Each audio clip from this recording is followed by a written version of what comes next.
વડોદરામાં આગામી સમયમાં બકરી ઈદનો તહેવાર ઉજવવાનો હોય પશુઓને કતલખાનામાં લઈ જવાના મુદ્દે કલેક્ટર કચેરી ખાતે રજૂઆત કરવામાં આવી છે।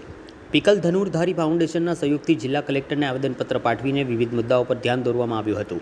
સાથે જ આ મામલે પોલીસ કમિશનર, પાલિકા કમિશનર, ડેપ્યુટી અધિકારીઓ તેમજ સંબંધિત સ્થાનિક પોલીસ સ્ટેશનોને પણ રજૂઆત કરવામાં આવી હોવાનું જણાવાયું છે। ફાઉન્ડેશનના પ્રતિનિધિઓએ જણાવ્યું હતું કે બકરી ઈદ દરમિયાન કાયદો અને વ્યવસ્થા જળવાઈ રહે તેમજ નિયમોનું પાલન થાય તે માટે તંત્રને અગાઉથી જ રજૂઆત કરવામાં આવી છે।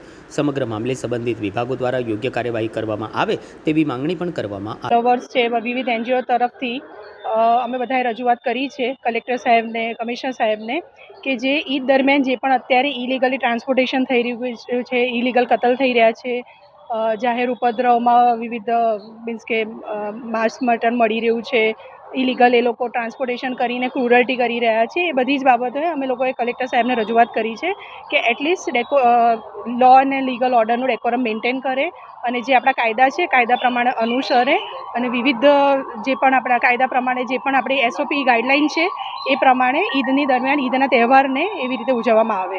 બની શકે તો અમે પ્રયત્ન કરી રહ્યા છીએ કે ઇકો ફ્રેન્ડલી ઈદ ઉજવો જેથી પશુઓની કતલ રોકી શકાય, ક્રુઅલ્ટી રોકી શકાય અને મૂગા જાનવરોને બચાવી શકાય।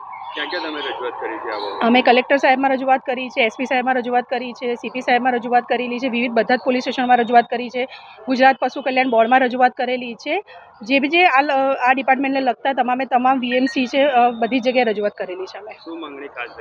અમારી માંગણી એ જ છે કે ઇલીગલ ટ્રાન્સપોર્ટેશન અટકાવો, ઇલીગલ કતલ અટકાવો। દેન આફ્ટર એમાં એવું છે કે જે પશુ બજાર અત્યારે ઊભા થઈ રહ્યા છે, હાલમાં જોઈ શકો છો તમે વડોદરા જિલ્લાના, વડોદરા શહેરના વિવિધ સ્થળો એવું છે કે પશુ બજારો છે, પશુઓને તાપમાં રાખવામાં આવ્યા છે, એ લોકોને પાણીની સગવડ નથી, ખાવાનું ઘાસચારાની કોઈ સગવડ નથી, તાપની નીચે બિચારા આટલી ગરમીમાં પણ રહી શક્યા છે।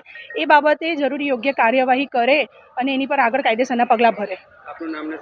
અમારી સંસ્થાનું નામ છે પીકલ ધનુર્ધારી ફાઉન્ડેશન તથા વડોદરા જિલ્લા અને વડોદરા શહેરના તમામ એનિમલ લવર તથા NGO વતી અમે લોકોએ રજૂઆત કરેલી છે।